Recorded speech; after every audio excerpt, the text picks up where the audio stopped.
안녕하세요. 반갑습니다. 리얼 미국 주식입니다. 오늘 리얼 미국 주식에서 준비한 주제는 엔비디아, 테슬라, 팔란티어 폭락, 3월 하락의 시작일까라는 주제로 오늘의 영상을 준비했습니다.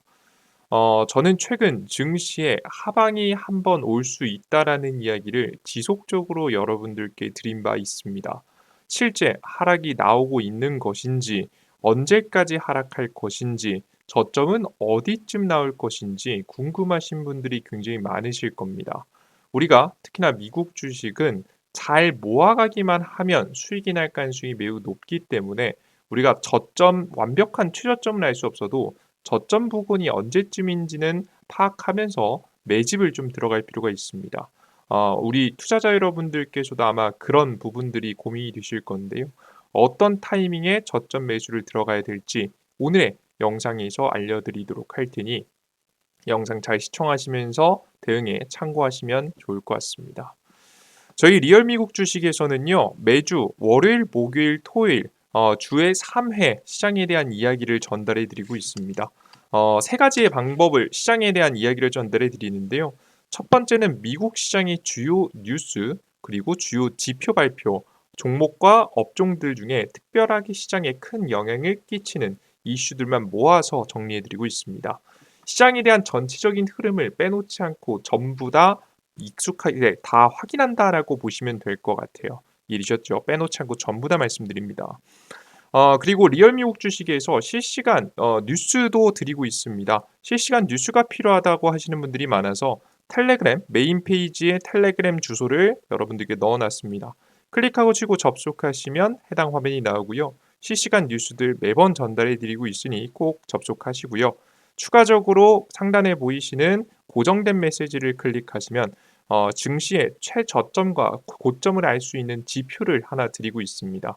단기적인 고점 저점도 중요하겠지만 최고 증시의 고점 저점을 판단할 수 있는 지표도 드리고 있으니까 해당 지표도 꼭 확인하셔서 가져가시면 좋을 것 같습니다. 저희는 많은 것 바라지 않습니다. 여러분들께서 댓글 하나씩 달아주실 때마다 수익 1% 올라간다 생각하시면서 많은 응원의 댓글 부탁드립니다. 자, 그럼 본격적으로 오늘의 강의 시작해 보도록 하겠습니다.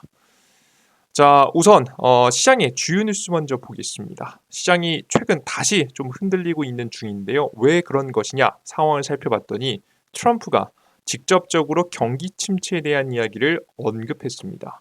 트럼프 올해 경기 침체 배제 안 한다. 성과 내는데 시간 걸린다라는 이야기를 밝혔습니다. 하나씩 보겠습니다. 도널드 트럼프 전 미국 대통령은 4월 2일부터 상호관세 부과 방침을 재확인하며 미국 내 생산을 강조했습니다. 결국 관세는 가할 것이다. 3월에서 4월로 미뤄졌지만 결국 관세는 부과할 것이라는 이야기를 했죠. 캐나다와 멕시코산 제품에 대한 관세를 한 달간 유예한 이유에 대해 미국 자동차 업계를 지원하기 위한 조치라고 설명을 했습니다.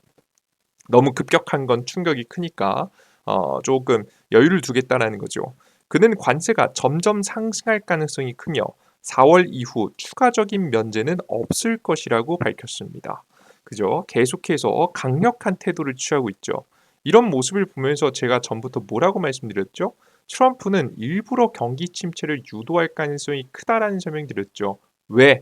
연방준비위원회 미국의 중앙은행 총재를 지금 이제 설득해야 되니까요. 금리 인하를 설득해야 되기 때문에 일부러 경기 침체의 분위기를 만들고 있다는 설명을 드렸습니다. 제 이런 행동을 2018년도, 19년도 1기 정권에서도 한번 한 바 있기 때문에 비슷한 흐름들이 발생할 가능성이 크다라는 이야기는 계속해서 드렸었죠. 제 이런 멘트들이 대놓고 현재 나오고 있는 시점이다라고 보시면 되겠습니다. 여기서 중요한 거는요. 밑에 있는 멘트 다 제껴놓고 요게 중요한데요. 맨 밑에 보겠습니다. 경기 침체 가능성에 대한 질문에는 그런 예측은 좋아하지 않는다고 대답을 했다.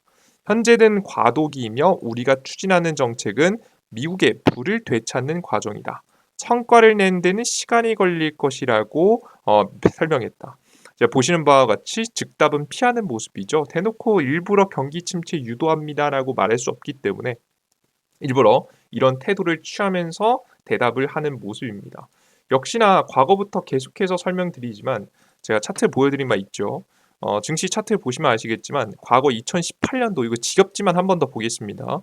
2018년도 당시에 미중 무역 전쟁 때문에 증시가 한번 흔들립니다. 이때부터 1월 달 시작이죠. 그리고 2019년도로 넘어갔죠. 18년도고 19년도입니다. 보시는 바와 같이 미중 무역 전쟁으로 경제를 다시 흔들었고요. 미국의 경제가 한번 휘둘리면서 급락이 한번 나왔고요. 이때부터 금리가 중단되고요. 금리 인상이 중단되고 그리고 요 타이밍쯤에 중순쯤에 금리 인하가 나왔습니다. 금리 인하가 나오자 자연스럽게 증시는 최고가를 치면서 급등해주는 모습을 보여줬죠. 대세 상승을 보여줬습니다. 이번에도 한 번의 흔들림 이후에 대세 상승을 노리고 있는 게 트럼프의 전략일 가능성이 높다라고 현재 보고 있습니다. 그래서 우리 투자자 여러분들께서는 이번에도 경기 침체는 잠깐 눌림목 타이밍을 올 가능성이 높다라고 기존에 설명드리고 있고 그 전략을 통해서 4월달, 5월달, 빠르면 3월달까지 조심해 봐야 된다라는 설명을 한 차례 드리고 있습니다. 가끔 가다가 영상을 보시다가 똑같은 이야기 너무 반복하는 거 아니냐라고 설명하시는 분들이 있는데요. 똑같은 이야기가 반복된다라는 것은 제가 바라고 보고 있는 뷰가 맞다라는 거죠. 예, 변하지 않는 근본이 틀리지 않았기 때문에 계속해서 반복해드리고 있는 겁니다. 여러분들께서 제가 반복하지 않으면 오히려 이상하게 생각하셔야 되는 부분이니까 여러분들께서 해당되는 이야기 매번 영상 시청하실 때마다 있는지 확인해 보시면 좋을 것 같습니다. 자, 그리고 그 와중에 중국 또한 경제 분위기가 좋지 않습니다. 공급 과잉으로 인한 중국 경제 어려움은 디플레이션을 확대할 수 있다라는 내용입니다. 중국 경제는 디플레이션 압박이 심화되고 있으며 1월에서 2월 소비자 물가 상승률이 마이너스로 돌아섰습니다. 심각하죠. 과잉 생산과 보수적인 통화 정책이 디플레이션을 장기화할 가능성이 크다는 분석이 나오고 있습니다. 디플레이션은 경제도 안 좋아지고 물가도 안 좋아지는 최악의 상황이에요. 정부는 디플레이션 위험을 인식하고 있지만 미국의 관제 위협 대응에 더 중요한 과제로 여겨지고 있는 모습입니다. 전문가들은 경기 부양책이 신속히 시행되지 않으면 디플레이션 경제에 지속적인 부담을 줄 것이라고 경고했습니다. 확실히 중국 경제도 경기 부양책을 현재 3월에 이제 양회를 통해서 어떻게 하겠다라고 발표를 했죠.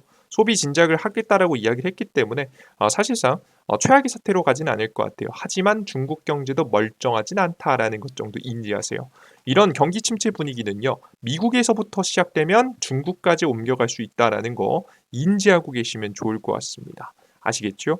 좋습니다. 그 이외에도 우크라이나, 미국의 고위험 지원 체계 촉구. 최근에 이제 우크라이나하고 미국하고 갈등하고 있죠. 미국이 완벽하게 우크라이나 러시아 전쟁 평화 협정에서 러시아의 편을 들어주고 있다라고 설명 계속 드렸죠. 그리고 우크라이나를 계속해서 압박하고 있습니다. 심지어는 최근에 전쟁에서 사용되는 정보도 끊어버렸습니다. 미국이 끊어버렸어요. 그래서 해당되는 부분을 다시 복구하고자 열심히 우크라이나가 나서고 있는 모습이죠. 우크라이나는 사우디아라비아의 회담에서 미국의 군사 및 정보 지원을 재개하도록 설득하려고 하고 있다. 키우는 우크라이나는 러시아와 부분적 휴전을 제안하며 이를 통해 미국의 무기 공급 동결 결정을 번복시키려 하고 있는 모습입니다. 지금 우크라이나가 궁지로 몰렸어요. 궁지로 몰려서 어떻게든 결과를 나타낼 것 같은데 이렇게 가면은 트럼프가 원하는 대로 협정이 이루어질 가능성이 높죠. 이러면 이 협정이 끝나면 정말 조심해야 되는 게 뭐냐면 이 유럽 부분의 협정이 끝나잖아요. 중요한 협정이 끝나면 바로 이 시선이 아시아 지역으로 넘어올 수 있습니다. 특히나 4월 달에 아시아 지역에 큰 악재가 나올 수도 있으니까 우리 국내 시장 투자하시는 분들은 특히나 조심하셔야겠다라는 생각이 듭니다. 너무 반복된 얘기라서 자세하게 읽어보진 않겠습니다. 궁금하신 분들은 확인해 보세요. 그 이후에 주요 지표 발표가 있는데요. 이번 주에도 주요 고용 지표, 노동부 지금 현재 졸트 지금 고용노동부 보고서가 나오고요. 그리고 근원 소비자 물가 지수 나옵니다. CPI 나오죠. CPI 나오고 신규 실업 청구 건수 매주 나오는 거 나오고 생산자 물가지도 나오는데요. 여기서 중요할 점은 물가가 붙은 것들은 지금 경기 침체를 분위기를 생각하고 있기 때문에 예상치보다 더 낮아지는지를 보셔야 되고요. 그리고 지금 이제 노동부 지표는 예측치보다 조금 더 역시나 이것도 낮아지는지를 확인하실 필요가 있습니다. 이 수치 모두가 낮아지는 결과가 나오면 경기 침체 분위기를 조금 더 낼 수 있기 때문에 경기 침체에 대한 악재가 나올 가능성이 높다라는 거 인지하시면 좋을 것 같습니다. 근데 여러분들 의문이죠. 왜 자꾸 파월 의장이 저번 주 토요일 날짜로 이제 정말 우리나라 날짜로는 새벽 2시죠. 토요일 새벽 2시에 괜찮다고 얘기했는데 왜 자꾸 경기 침체에 대해서 언급하느냐 이 생각하시는 분들도 있어요. 너가 파월 의장보다 잘하냐 이렇게 생각하시는 분들이 있는데요. 파월 의장은요 항상 한 달 전에 이 진행이 됐던 내용이 발표된 이 고용 그 다양한 지표들을 다양하게 보시고 판단하시는 편이고요. 항상 여러분들 이 미국의 이제 중앙은행 총재는요 선제적으로 경제가 좋다 안 좋다를 말할 수가 없습니다. 모든 일들이 다 벌어지고 나서 결국 증시로 치면 증시가 하락할 대로 하락하고 나서 그제서야 정책을 바꾸는 게 지금 현재 중앙은행 총재 어쩔 수 없어요. 중앙은행 총재가 까딱 잘못해서 안 좋은 경제에 오히려 안 좋다라고 확인을 시켜주면 증시는 한 번 더 폭락이 나올 수 있기 때문에 오히려 이제 혼란을 가져갈 수 있어요. 그래서 실제 보시면 금리 동결도 증시 떨어질 때 다 떨어진 다음에 증시 금리 동결했고요. 과거 2018년도에도 지금 현재 금리 인상도 증시가 또 한 번 흔들리니까 금리 인하도 증시가 또 한 번 흔들릴 것 같으니까 경제가 흔들릴 것 같으니까 금리 인하 시전했거든요. 항상 보수적인 입장을 취하고 한 발 늦은 발표를 하기 때문에 우리가 해당되는 인물은 좀 더 보수적인 발언을 할 수밖에 없다고 판단하셔야 됩니다. 이해되셨죠? 그리고 실제 지표들이 좋지 않아요. 제가 직전에 저번 주에 나왔던 고용 지표 중에서 실업률 지표 대표적인 지표만 보여드렸는데요. 진짜 조심해서 보셔야 될 만한 지표가 하나 더 있습니다. 바로 실업률 중에서 실업률은 보통 1에서 U1, 2, 3, 4, 5, 6까지 발표하는데요. 이 커지면 커질수록 광범위한 범위를 포함하고 있다고 보시면 되겠습니다. 그래서 이 U6의 실업률을 여러분께 보여드릴 건데요. U6의 실업률은 미국 노동부가 발표하는 가장 포괄적인 실업률 지표입니다. 공식 실업률 U3뿐만 아니라 구직을 포기한 사람과 파트타임을 원치 않지만 어쩔 수 없이 일하는 근로자도 포함됩니다. 그러니까 구직을 포기한 사람들도 포함된다는 점이 특징이에요. 그러니까 사실상 우리가 실물 경제를 제대로 반영하고 있다라고 보시는 게 맞겠죠. U6가 그죠? 이 U6U가 굉장히 중요합니다, 여러분들. 죄송합니다. 해당 지표가 중요합니다. U6가. 그럼 해당 지표가 어떻게 나왔냐 보면 직전에 우리 경제가 정말 최악의 상황이라서 천재적인 조치를 취했던 작년 2024년도 8월 달 있잖아요. 2023년도 8월 달, 9월 달에 지표 정말 안 좋게 나왔잖아요. 그때도 실업률이 폭증했었거든요. 지금 그 수치를 뛰어넘었습니다. 실물 경제가 사실상 진짜 고용 지표가 안 좋아지고 있다는 확인을 이미 했고요. 그리고 추가적으로 이 파트타임 잡 그리고 엔잡럼들이 증가했고 풀타임 잡 정말 이제 내가 정규직들이 감소했다라는 특징들이 최근 지표 발표에서 나왔습니다. 그래서 고용의 질도 내려가고 있고 실질적인 고용의 상황도 굉장히 안 좋아지고 있다. 사람들이 일할 의지를 잃어가고 있다는 것을 직접 고용 지표를 통해서 확인했습니다. 이번에 지표에서 다음 지표까지 연속되면요. 이거 직전같이 대응책에 들어갈 수 있습니다. 직전에도 평안하다가 두 번 연속 신고가 기록하니까 바로 조치 때려면서 금리 인하 때렸거든요. 작년 8월 달에도. 이번에도 비슷한 현상이 나올 수 있을 것 같습니다. 그러면 그 과정 속에서 증시는 폭락을 하겠죠. 그래서 정말 진짜 가까운 시일 내에 폭락이 나올 수도 있는 타이밍이니까 정말 조심하셔야 됩니다.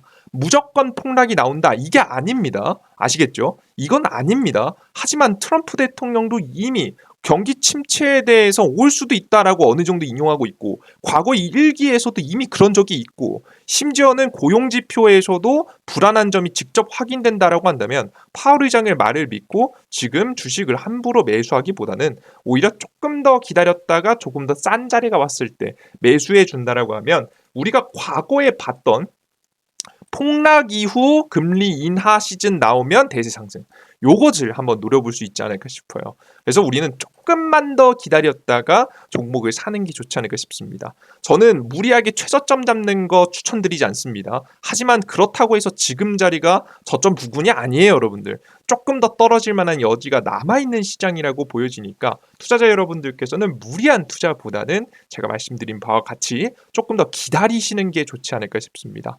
역시나 혼자라면 좀 힘들겠지만 실시간으로 수급에 대한 내용들도 저희 김독석 전문가가 짚어드리고 있고요. 뉴스, 시장, 지표에 대한 내용들은 제가 자세하게 특히나 이 해당 브리핑을 통해서 짚어드리고 있으니까 매번 리얼 주식 확인하시면서 저점 확인하신다라고 한다면 최고의 저점은 아닐지어도 저점 부근에서 우리가 호구같이 허리에서 사거나 몸통에서 사거나 어깨에서 사는 일이 없도록 여러분들께 열심히 시장에 대한 정보들 전달해 드려 보도록 할 테니까 꼭 희망 잃지 마시고 잘 저점에서 추가 매수 준비해 보면 좋을 것 같습니다.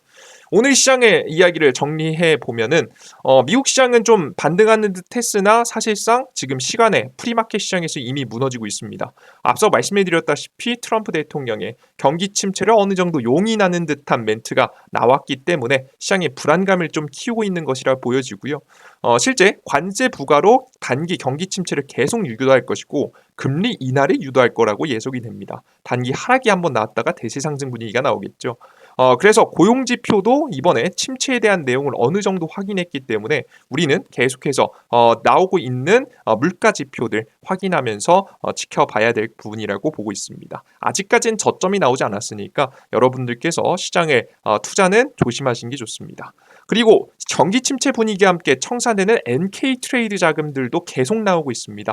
여러분들께서 이번에 NK 트레이드 자금이 급하게 막 털리진 않겠지만 지속적으로 출해 물량이 나오고 있을 가능성이 높다는 점, 그러니까 시장의 폭락이 그냥 잠깐 나오는 게 아니라 조금 더 깊게 이어질 수 있다는 거 여러분들 인지하시면서 좀 더 깊을 수 있다는 거 인지하시면서 투자를 이어가시면 좋을 것 같습니다.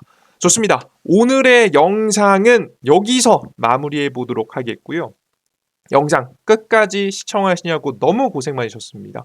항상 공부하시고 노력하시는 분들에게 노력하시는 만큼 결과가 있길 바라면서 여러분들 오늘의 영상도 마무리해 보겠습니다. 시장이 하락이 나와도 잘만 대응하면 미국 증시 괜찮을 겁니다. 여러분들께서 함께 어려우신 분들 이끌어 나가 보도록 할 테니까 여러분들 항상 영상 잘 시청해 주시면 좋을 것 같습니다. 다음 영상에도 뵙겠습니다. 감사합니다. 땡큐. 고생하셨습니다.